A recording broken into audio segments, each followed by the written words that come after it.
The bass hit like a fist wrapped in velvet. Smoke hung thick and dreamlike as she moved through the crowd, tray balanced like a tightrope walker. The lounge sprawled across 2 floors of converted warehouse, all exposed brick and Edison bulbs. The kind of place that charged $30 for a cocktail and made you feel privileged to pay it.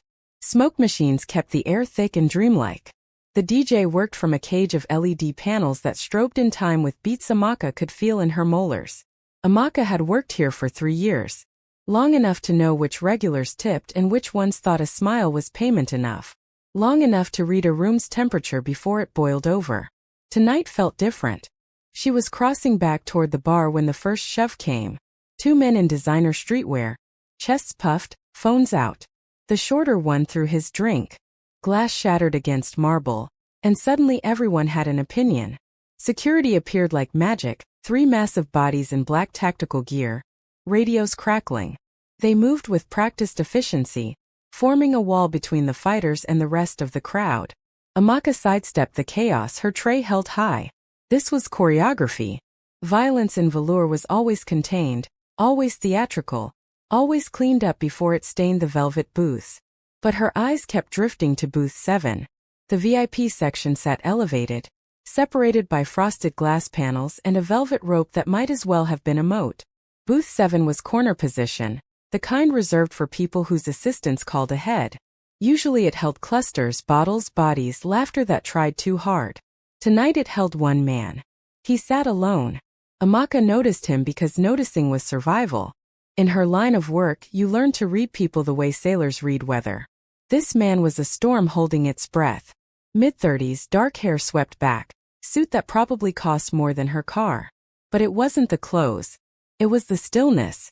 Everyone else in velour was performing, dancing, drinking, trying to be seen. He simply existed, and somehow that made him more visible than everyone else combined. He scanned the room like a soldier assessing a battlefield. Not a performance, not a show, he simply existed while she observed him. Marcus, her manager, appeared. 7 needs a refresh. McAllen 25 neat. Don't fuck it up. She took the glass from the bar, feeling the weight of expensive whiskey slosh gently inside crystal. The crowd parted for her as she climbed the 3 steps to VIP. The man didn't look up when she approached, but she knew he'd clocked her the moment she moved. McAllen, she said, setting it on the table. Can I get you anything else? His eyes met hers and something cold walked down her spine. They were dark, unreadable. But there was intelligence there that felt sharp enough to cut. You should clear this section, he said quietly. His voice was smoke over gravel, accent barely there, Korean maybe smoothed by years elsewhere.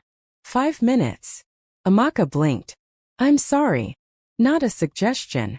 His gaze flicked past her shoulder then back. Get your staff away from the north side. 5 minutes. She felt her customer service smile falter. Sir, if there's a problem, I can get security. Security won't help. He lifted his glass, studying the amber liquid like it held answers. But you seem smart. So I'm giving you a chance. Amaka's first instinct was to laugh, to deflect with the practiced ease of someone who'd heard every pickup line, every weird flex, every drunk prophet predicting the end of the world. But something in his tone stopped her. He wasn't performing. He wasn't trying to impress her or scare her. He was simply stating facts. Right, she said slowly. I'll just evacuate the VIP section because a customer had a feeling. Not a feeling. He set the glass down without drinking. A certainty. She should have walked away. Should have signaled Marcus, maybe called it into security. Instead, she found herself scanning the room the way he had, looking for whatever he'd seen. That's when she noticed them. 2 men near the entrance. Both in dark jackets despite the heat. Both standing too still in a room that never stopped moving. One kept his hand inside his coat. The other was watching the DJ booth with the kind of focus that had nothing to do with music. They didn't fit. Not the crowd, not the vibe. Not the carefully curated chaos of velour on a Friday night. They fit the way bullets fit, designed for a specific purpose. Amaka's mouth went dry. She looked back at the man in booth 7. He raised his glass slightly, a toast to her realization. 5 minutes, he said. She froze, heart hammering. This couldn't be real. This was velour, not some action movie. People came here to be seen, to drink overpriced liquor and post about it. They didn't come to what? She didn't even want to finish the thought. But she'd seen enough. The man near the entrance shifted his weight, and she caught the outline of something angular beneath his jacket. The bartender, Danny, was mixing drinks, completely oblivious. Sarah, another waitress, was flirting with a regular 3 feet from the north wall. Amaka made a decision. She grabbed Sarah's elbow. Now. Glass shattered. Liquor sprayed. Screams. 3 minutes. Enough. What? That table. Spill a whole tray. Make it dramatic. Sarah stared at her like she'd lost her mind. Marcus will kill me. Do it, Sarah. Trust me. Something in Amaka's voice must have registered because Sarah's expression shifted. She grabbed a tray of shots from the bar, took 2 steps toward the north section, and tripped with Oscar-worthy commitment. Glass exploded across marble. Blue liquid splashed across designer shoes. Women shrieked. Men cursed. The entire north section erupted in chaos. Marcus appeared, red-faced and shouting. Staff rushed in with towels. Customers backed away from the mess, pressing toward the center of the floor, exactly as Amaka had intended. She glanced at her phone. 3 minutes since the warning. The man in booth 7 hadn't moved, but his jaw was tight now, hand resting on the table in a way that suggested readiness. She saw him track something across the room. A third man she hadn't noticed before. This one emerging from the bathroom hallway. He nodded to the other 2. 2 minutes. Amaka's heart was a drum solo against her ribs. She moved toward the bar, trying to look casual, trying to think. Should she pull the fire alarm? Call the cops? What if she was wrong? What if this was paranoia or some weird test or... The man near the entrance reached inside his jacket. Time became syrup thick and slow. She saw his hand emerge. Saw the dull gleam of metal. Saw his eyes lock onto booth 7 with mechanical precision. And she saw Marco, one of the bouncers, step aside. Not accidentally. Not casually. With purpose. Creating a clear line of sight. They'd bought security. The realization hit her like ice water. This wasn't random. This was planned, coordinated, professional. And the man in booth 7 had known. Had somehow known and had chosen to warn her instead of running. The first shot came at exactly 5 minutes. The sound was wrong. Muffled, compressed, swallowed by bass and drums, but unmistakable once you heard it. Most people didn't register it as gunfire. The music was too loud, the crowd too drunk. But Amaka heard the second shot, saw the muzzle flash from the entrance, and watched the frosted glass of booth 7 spiderweb with cracks. Someone screamed. Then everyone screamed. Panic moved like a wave, bodies surging toward exits, crushing toward doors. The music cut abruptly, leaving only chaos, shouting, crying, the percussion of running feet. Amaka pressed herself against the bar as the crowd stampeded past. She should run. Every instinct said run. Instead, she looked up at booth 7. The man was gone. No, not gone. Moving. She caught a glimpse of him vaulting over the booth's back wall, disappearing toward the service corridor. The shooters were pushing through the crowd, trying to reach the VIP section. Marco was with them, radio abandoned, gun drawn. Amaka didn't think. Thinking was for people who had time. She grabbed a bottle of vodka from behind the bar and hurled it at the nearest shooter's head. It missed but exploded against the wall beside him, creating a spray of glass and alcohol. He turned surprised, and in that heartbeat of distraction she ran. Not toward the exits. Toward the service corridor. The back areas of Velour were a maze. Loading docks, storage rooms, freezers, a labyrinth that only staff knew. Amaka had cleaned these halls, restocked these shelves, hidden in these shadows during breakups and bad shifts. She knew every door, every exit, every shortcut.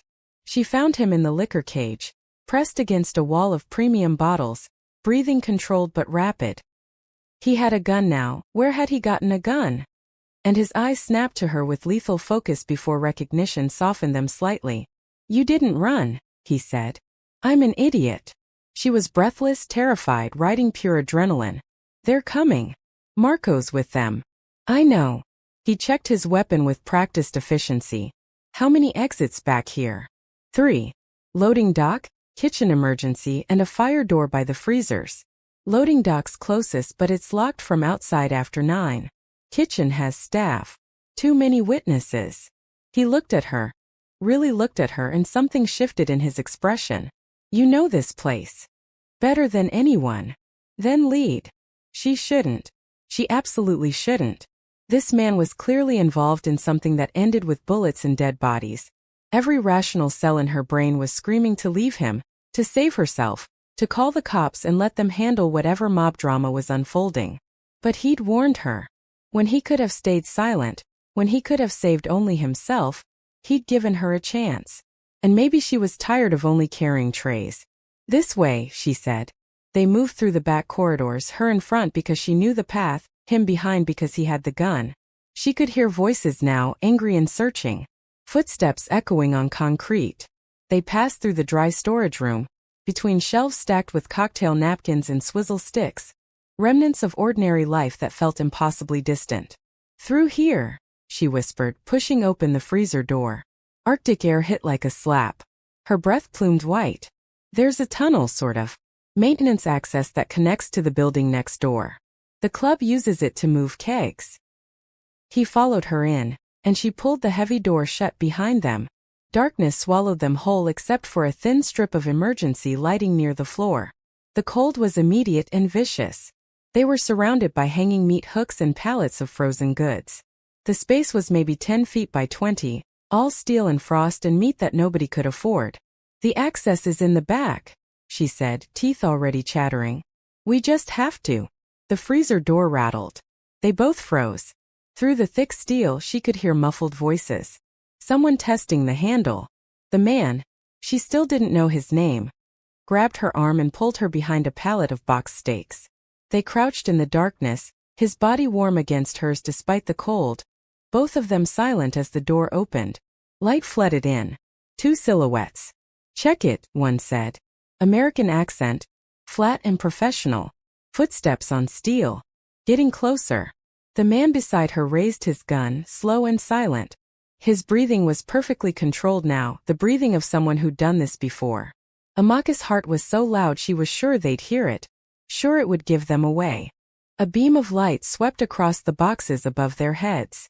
Nothing, the second voice said. Just meat. Come on. The light retreated. The door closed. Darkness and cold returned. Neither of them moved for a long moment. You're shaking, he said finally, quietly. I'm freezing. She was. Adrenaline was wearing off and the cold was setting in, making her muscles seize. And terrified. Can't forget terrified. You're doing well. His voice was calm, almost gentle. Better than most. Who the hell are you? Someone who made enemies. He released her arm, checked the door through a gap in the shelves. Someone whose cousin decided family was less important than territory. The words hung there, heavy with meaning she didn't fully understand. Korean mob? She guessed. Close enough. He looked back at her, and in the dim emergency lighting, his face was all shadows and sharp angles. My name is Junwoo, and I'm sorry you're in this. I chose to follow you. Why? Good question. Amaka thought about it while her fingers went numb. You warned me. You didn't have to, but you did. So I figured if you're the kind of psycho who warns strangers, you're probably not the worst psycho in the room. Despite everything, he almost smiled. What's your name? Amaka. African. Nigerian. Born in Lagos, raised in Baltimore. She shifted, trying to generate warmth. And before you ask, yes, I know this is insane. Yes, I should have run. And yes, I'm questioning every life choice that led me to hiding in a freezer with an armed crime boss. Not a boss. He was moving now, heading toward the back of the freezer. Not anymore. That's the problem. She followed, partly because standing still meant freezing to death, partly because she'd apparently committed to this madness. What happened? My cousin wants to modernize. Thinks the old ways are holding us back. His tone was neutral, but she heard the undercurrent of something darker. Thinks removing obstacles is the same as progress. And you're an obstacle. The biggest one. They reached the back wall. Amaka felt along the steel until she found the panel she remembered. A square of different metal, riveted in place but loose if you knew where to push. Here. Help me. Together they worked the panel free. Behind it was a narrow crawl space, maybe 3 feet high, disappearing into darkness. "You have got to be kidding me," Junwoo said. "It connects to the building next door. Comes out in a storage basement. From there we can reach the street." She was already getting down on her hands and knees, grateful that she worn pants instead of a skirt tonight. "Unless you have a better idea?" He didn't. He followed her into the crawl space, pulling the panel closed behind them. The tunnel was worse than the freezer. Pitch black, claustrophobic, smelling of rust and things she didn't want to identify. Amaka crawled forward, using the wall as a guide, trying not to think about what she was touching. Behind her, she could hear Junwoo's controlled breathing, the scrape of his shoes on metal. "You're not what I expected," he said after a moment, his voice strange in the enclosed space. "What did you expect? Hysteria? Questions? Maybe trying to negotiate? Would any of that help? No. Then what's the point?" Her hand found something wet and she jerked back, suppressing a gag. "Besides, I've worked customer service in Baltimore for 3 years. Takes more than guns and crime lords to make me hysterical." That got a sound from him that might have been a laugh. They crawled in silence for what felt like hours but was probably minutes. Amaka's knees were screaming, her hands were numb, and she was pretty sure she'd never feel clean again. But then her outstretched fingers found empty air instead of wall. "Here," she said. "There should be a drop." She felt for the edge, found it, swung her legs over and let herself fall. The drop was maybe 4 feet. She landed hard on concrete, stumbling but staying upright. A moment later Junwoo dropped beside her, landing like a cat, gun immediately up and ready. They were in a basement. Dark, dusty, filled with ancient furniture and boxes that looked like they hadn't been moved since the 80s. A single window near the ceiling showed streetlight, blessed streetlight, and the promise of escape. "Stairs," she said, pointing. "Should come out in the building lobby. From there it's just the street." They climbed carefully, listening for sounds of pursuit.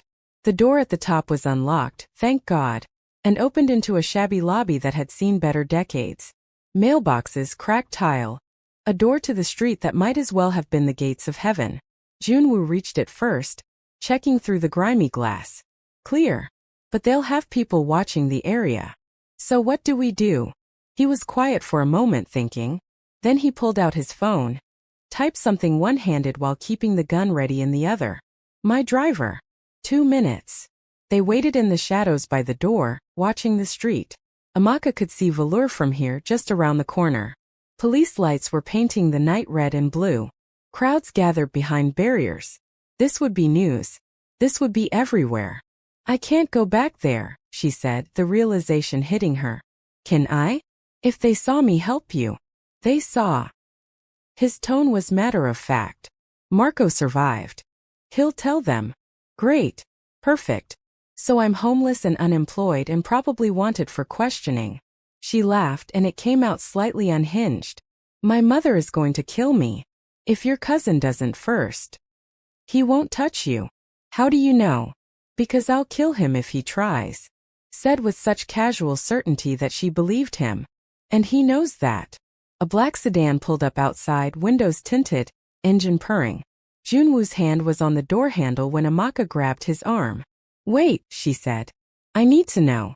Was it worth it? Whatever you did, whatever this war is about, was it worth people dying?" He looked at her with those unreadable dark eyes. "No. But some wars choose you. That's not an answer. It's the only one I have." He opened the door. "Come on. I'll get you somewhere safe." She should let him go. Should stay, talk to police, tell them everything. Return to her life or what was left of it. The smart play was separation, distance, letting this night become a story she told at parties. But she thought about Marco, about betrayal from the inside. About how her apartment was probably being watched. About how she had maybe $300 in her checking account and no family in the city who could hide her. And she thought about how Junwoo had warned her when he didn't have to. She stepped outside. The sedan's door opened. Warm air, leather seats and safety, or at least the illusion of it. Amaka slid in and Junwoo followed. The door closed and they were moving before she could change her mind. The driver didn't speak. Didn't even acknowledge them. just drove with the kind of precision that suggested military training. Junwoo was on his phone, speaking rapid Korean. She caught enough of his tone to know he was giving orders, calling in favors, managing a crisis. He'd shifted fully now into whoever he really was, not the quiet man in the booth but someone with resources and reach and the kind of power that made people answer midnight calls. They drove for maybe 20 minutes, winding through the city, doubling back, taking turns that suggested counter-surveillance. Finally, they pulled into an underground garage beneath what looked like an expensive apartment building. "Where are we?" Amaka asked. "Somewhere they won't look." Junwoo got out, offered her his hand. She took it, her fingers still cold from the freezer. "You'll be safe here tonight. Tomorrow we figure out next steps." The apartment was exactly what she expected. Modern, minimal, expensive. Floor-to-ceiling windows overlooking the city, furniture that cost more than her car, art that was probably original. The kind of place that appeared in magazines. "There's food in the kitchen," he said, moving to the windows and closing automated blinds. "Bathrooms down the hall. Take what you need." Amaka stood in the middle of the living room, suddenly aware of how she must look, dirty, disheveled, smelling like a freezer in fear. "I don't understand what happens now." "Now you rest. I make calls. In the morning, I have someone take you wherever you want to go." "And then what? I just go back to normal life? Pretend tonight didn't happen." He turned to look at her. "Would you prefer to stay involved?" "I don't know what I prefer. I don't even know what involved means." She was crashing now, adrenaline finally depleting, leaving her shaky and exhausted. "I just know that I crossed the line tonight. Helped you. Saved you maybe. And that means something changed." Junwoo crossed to a cabinet, poured 2 glasses of something amber, handed her one. "Changed how?" She took the glass, grateful for something to hold. "I've spent 3 years serving people. Smiling when they're rude. Apologizing when they're wrong. Being invisible except when they need something. And tonight I saw men with guns and I didn't run. I saw someone who needed help, and I helped him. Do you know how that feels?" "Like being alive," he said quietly. "Yes." She drank. It burned beautifully. Exactly like that. They stood there in the expensive silence, 2 people who shouldn't exist in the same world but somehow did. Outside, the city glittered, indifferent to the violence in its dark corners. "My cousin's name is Min-jun," Junwoo said eventually. "He's younger, hungry. Thinks tradition is weakness and loyalty is a liability.